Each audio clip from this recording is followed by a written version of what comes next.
Welcome, it is Mitch. I'm on YouTube. If you haven't already, please subscribe to the channel as we try to build this thing up. NFL season officially in the books. Seattle Seahawks world champions over the New England Patriots.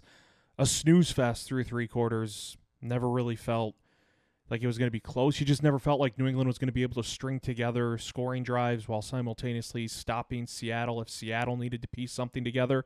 Patriots defense did a really good job through three quarters of bending but not breaking defensively, but the offense couldn't get it going. And I'm watching that game, and I'm trying to think of a Packers perspective of what I could take away from Seattle, New England in the Super Bowl. And for me, it really wasn't that hard. I'm watching that game, and there's two things that glaringly jump out at me where it's like the Packers need to steal a page out of that book from Seattle and that book from New England this offseason if the Packers want to take the next step. Now, it certainly sounds like, if you listen to Brian Gutekunst's press conference last week, that Green Bay is essentially going to run it back. Obviously, there were staff changes, Jeff Hafley being the primary one, leaving his role as DC to be the head coach of Miami. But roster-wise, it sounds like they might run it back in a lot of facets. Obviously, there's going to be some turnover, but I don't think there's going to be anything dramatic. I don't think Josh Jacobs is going anywhere.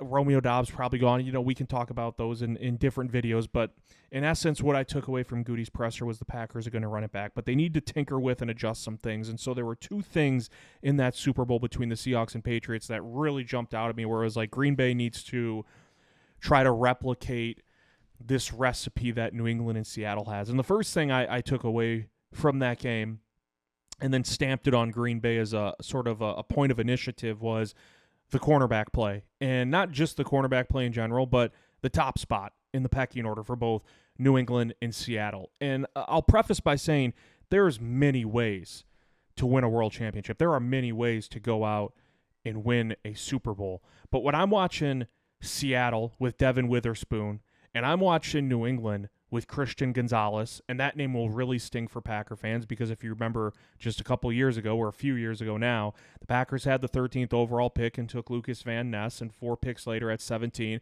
Christian Gonzalez went to New England, and he has become an all-pro caliber cornerback, one of the absolute best in the business, who the Patriots trust immensely being on an island against any damn wide receiver in the NFL. Now, hindsight, you always have to take it with a grain of salt because it's easy to sit back now a few years later and say, oh my gosh, how did the Packers not take Christian Gonzalez there? And I don't know. You can nitpick certain drafts every single year with certain picks and certain rounds, things of that nature. What I took away from that game was I'm watching Devin Witherspoon come on blitzes and get a strip sack that resulted in a Seattle defensive touchdown. I'm watching Devin Witherspoon lock down whatever wide receiver he was matched up with in that game against New England. And on the flip side, yes, New England lost, but I'm watching Christian Gonzalez in one-on-one coverage deep down the field on Rashid Shaheed. Now, is Rashid Shaheed a top-tier wide receiver in the NFL overall? No. Is he one of the fastest, most explosive wide receivers in the National Football League? Yes. And I'm watching the Patriots trust Christian Gonzalez on an island, one-on-one, on a deep post route, deep down the field. Sam Darnold, who we know loves taking shots down the field vertically in the passing game, and he targets Rashid Shaheed at one point early on in that game, and Christian Gonzalez does a masterful job cutting underneath the route, knocking it down for a PBU. And I'm watching later in the game Seattle knocking on the door. I believe they were right inside the red zone on a third down, and Jackson Smith-Njigba is running what looked like kind of like a deep in route, and it appeared as you're watching it live, and even at first glance on the replay, it should have been a touchdown if not for a Herculean effort by Christian Gonzalez to jump in front of the route. Should have had an interception if there's anything to nitpick there with Christian Gonzalez, but nonetheless, get another PBU, and instead of Seattle putting up a touchdown, held the Seahawks to a field goal early on in that game. And I'm looking around at the Packers and what they have, and you know my feelings about the cornerback room. I'm fine bringing back Keyshawn Nixon. I'm fine bringing back Carrington Valentine. I'm fine bringing back Nate Hobbs. I am not fine with Brian Gutekunst, who said last week that the Packers don't need wholesale changes at the position. I am not fine with him taking an approach that he has taken in recent years via the draft, which is, since 2022, the Packers have drafted 3 cornerbacks. All 3 were 7th-round selections: Kalen King, Micah Robinson, and Carrington Valentine. There needs to be a larger investment. I am not suggesting, keep in mind, Green Bay does not have a first-round pick because of the Micah Parsons trade. I am not suggesting that the Packers need to go out and find a Christian Gonzalez or a Devin Witherspoon in the draft starting in round 2, because quite frankly, there aren't too many Devin Witherspoons or Christian Gonzalez type cornerbacks in the NFL. Like, they are cream of the crop, top tier.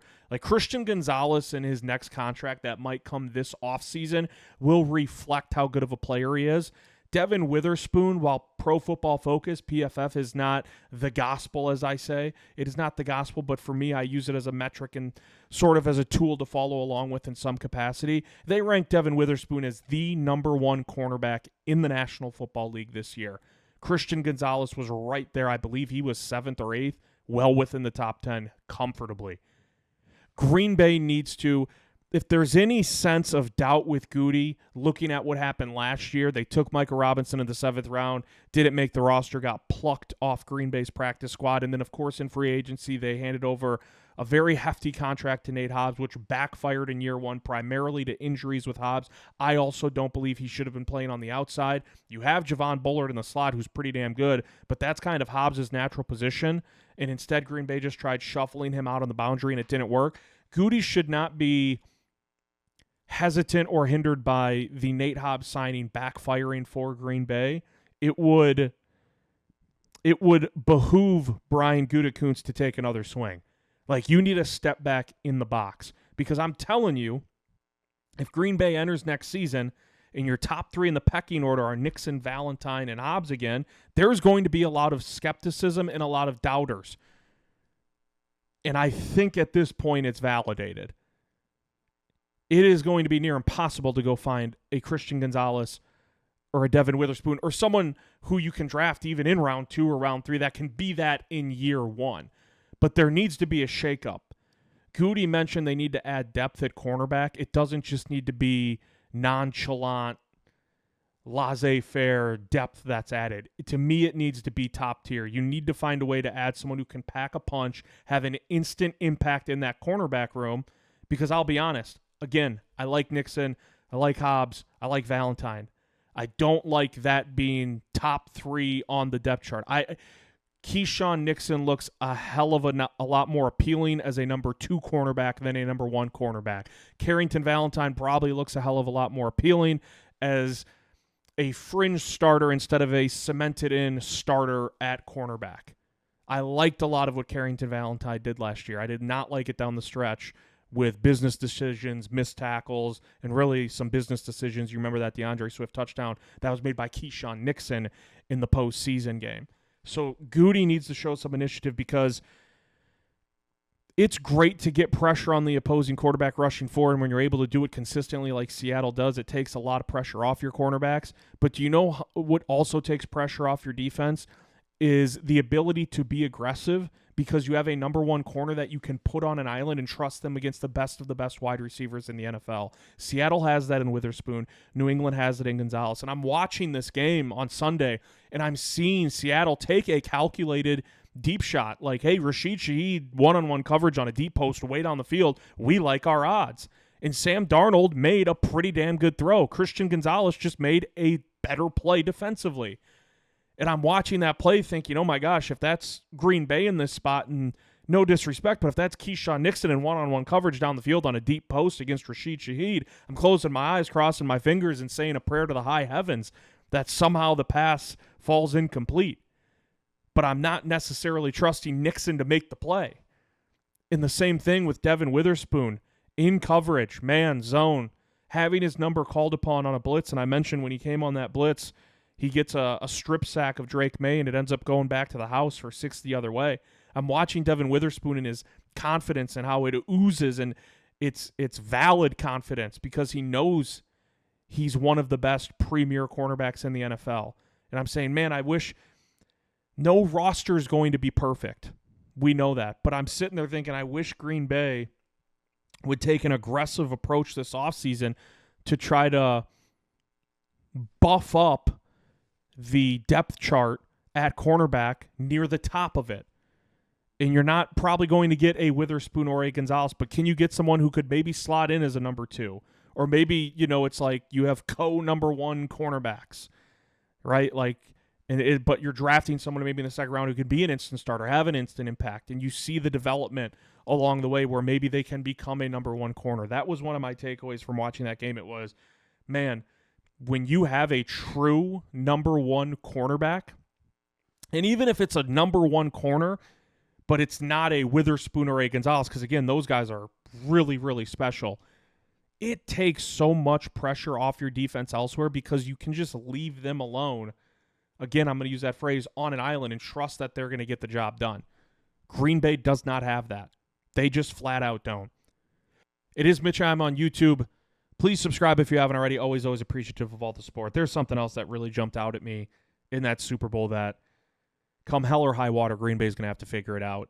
I'm looking at Seattle's special teams, and it's magnificent. I'm seeing Jason Myers go 5 for 5 on field goals against New England, and most of them were shorter, but McManus missed, what was it, a 43 or a 44-yarder and an extra point against Chicago in the wild card round in the loss to the Bears. And I'm watching Jason Myers trot out there for 5 field goals on the biggest stage, pressure cooker situation time and again, and he's just piping them. And as he's jogging out on the field each time, it's almost like you feel like you can get up and refill your drink, get up, use the restroom, get up, grab a snack. It was just like automatic. And Jason Myers has been one of the better kickers in the NFL for the last few years. And he goes 5 for 5 in the Super Bowl. And I'm watching Michael Dixon, their punter, pin 3 punts inside the 20, a crucial one inside the 5. And I'm like, Seattle's made the investment in special teams, and it's paying off. In fact, no team in the NFL has spent more. I should say, no team in the NFL spent more this past year on the kicker and punter position than the Seattle Seahawks. Jason Myers, I believe, was the 8th highest paid kicker, but Dixon was the highest paid punter. You combine their salaries, Seattle invested a shade over $9 million in their kicker and punter. Nobody else in the NFL paid more for the kicker and punter. But it's beyond that. It's beyond the kicker and punter. It's the special teams as a whole for Seattle. They were number 1 in EPA in special teams this year, and it really wasn't that close. And I go back to the playoff game against San Francisco 3 weeks ago. If you remember, folks, in the final week of the season, it was Seattle at San Francisco and Santa Clara. Whoever wins gets the number 1 seed in a bye. And both defenses came out guns a-blazing, and Seattle's defense suffocated Brock Purdy in the San Francisco offense. Seattle wins that game 13-3 to clinch the number 1 seed in Week 18. Why do I bring that up? Because those two teams met up in a playoff rematch just 2 weeks after a 13-3 win for Seattle. And going into that game, you knew, man, points are probably going to be hard to come by for both teams. They're going to be hard to claw out. Can someone make an impact play on defense or special teams to get things going? Well, fate would have it that Rashid Shaheed on the opening kickoff of the game took it 95 yards to the house to put Seattle up 7-rip right up. I'm talking opening kickoff of the game in that playoff tilt just a few weeks ago.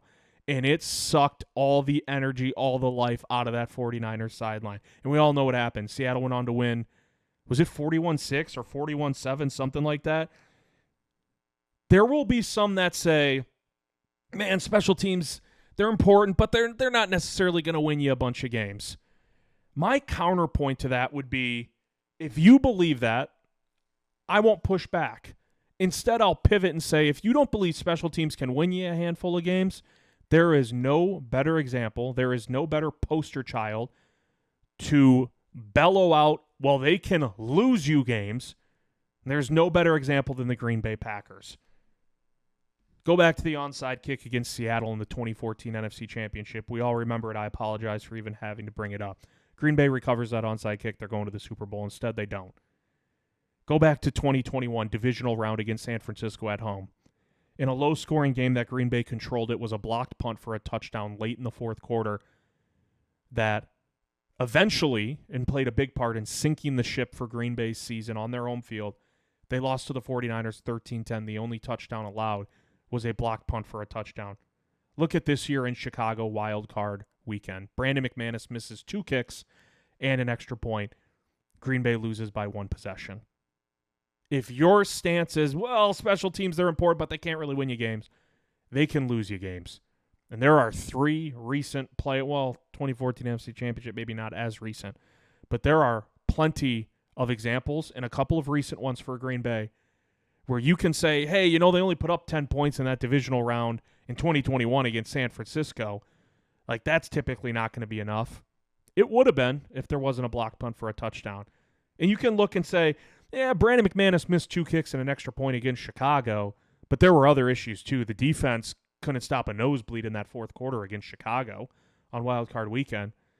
If Brandon McManus makes one of those field goals in the extra point, probably telling a different tale. I'm not putting it all on Brandon McManus. I'm merely pointing out special teams can lose you games, and Green Bay has seen that rear its ugly head far too many times on big stages in playoff games. And I'm out there watching Seattle on Sunday. Myers 5 for 5.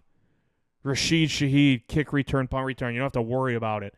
He's always going to field it cleanly. I don't know why I mixed that up. Best case scenario is he's going to crack one open on a big return. Myers automatic. And then you have Dixon, one of the best punters in the game, pinning 3 inside the 20 and 1 inside the 5. That is, by some metrics, the number 2 rated special teams unit across the board in the NFL, but by EPA, it was number 1 for the Seattle Seahawks. Now, I am not suggesting Green Bay needs to do this, needs to do that on special teams. I'm saying figure it out. Realize and recognize the importance of special teams if you're in that front office. Because while you can say, well, I think Seattle's defense won in the game more than the special teams did, it was Jason Myers connecting on one field goal after another that made up all the points in that game through 3 quarters before the dam sort of broke in the fourth quarter and both teams started scoring touchdowns a little bit back and forth. Green Bay has been on the receiving end of some brutal losses in postseason games, and a big factor why in those games, and an overriding factor in that NFC Championship and the 2021 loss against San Francisco was special teams. Now, I'm not going to sit here and preach without giving some sort of solution. One thing I want to see Green Bay do for next year in special teams, find a competent returner. You put Romeo Doubs back there just because you trusted his hands.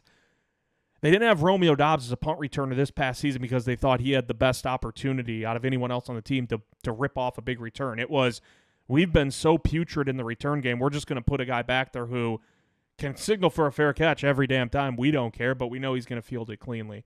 And at kick returner, we're seeing like Emmanuel Wilson, Bo Melton, Savion Williams, but Savion Williams was like so hesitant. My solution would be, it's not going to even cost you much. Invest a 6th-round pick in someone like Caden Weechin out of Iowa. Weechin, who had 6 return touchdowns, punt and kick combined in just 2 years with the Hawkeyes, a consensus All-American this year, an All-American the year before, led the nation in kick return yards this year, led the nation in punt return yards last year, led the conference, the Big Ten, in punt return touchdowns the last 2 years, and kick return touchdowns this past season. Go out and get a guy like that. It's not going to break the bank. It's probably going to cost you a 6th-round selection. But you bring in a guy in Caden Weechin who instantly can become, if you want to have him as a gadget player, wide receiver, fine. I'm zoning in on, this is your kick returner and your punt returner for the foreseeable future. After displaying an incredible ability to do it at the highest of levels with the Iowa Hawkeyes the last 2 years. And so I'm never going to sit here and say, they got to get rid of McManus. I don't know. Maybe they should evaluate it. I'm never going to sit here and say, get rid of Rich Bisaccia, because all we've seen is Green Bay funnel in one special teams coordinator after another. And truth be told, I'm starting to think maybe it's not the special teams coordinator. Maybe it's Green Bay's ignorance to just kind of ignoring special teams and putting primary players out there like Seattle does, and to invest in your kicker and your punt. We know Daniel Whalen is one of the best punters in the game. I believe he was 4th in net punting this year across the NFL. McManus was good until he wasn't, but, we kind of saw the shakes come in before the injury, after the injury, and then again in the playoff game against Chicago. Just figure out if you can find something better than that. Otherwise, bring back McManus, and I'm fine with it. But one solution I would have for special teams is go out and draft someone like Caden Weechin. And just, I'm not more so looking at Matt LaFleur or Bisaccia. I'm looking at like the front office. I'm going up a rank and saying, can we really emphasize special teams and make sure we're putting as many resources into it as the coaching staff needs for it to be successful. Go out and draft a Caden Weechin, because I'm watching Seattle special teams against New England. I'm like, if Myers is missing those kicks early on, who knows how that game turns out. But he's just won after 5 for 5 in the Super Bowl. And Dixon with 3 punts inside the 21, inside the 5. And they have an electric returner in Rashid Shaheed who took a kick back in the divisional round against San Francisco on the opening kickoff of the game. And we've seen Green Bay get bit in the ass one time after another because of special teams in postseason games. Those are the things I want Green Bay to take as a recipe. Take that recipe from New England and Seattle. Cornerback play. Invest in it. Go find someone. Go find an alpha. I don't know how you're going to. If it's free agency draft, just go do it.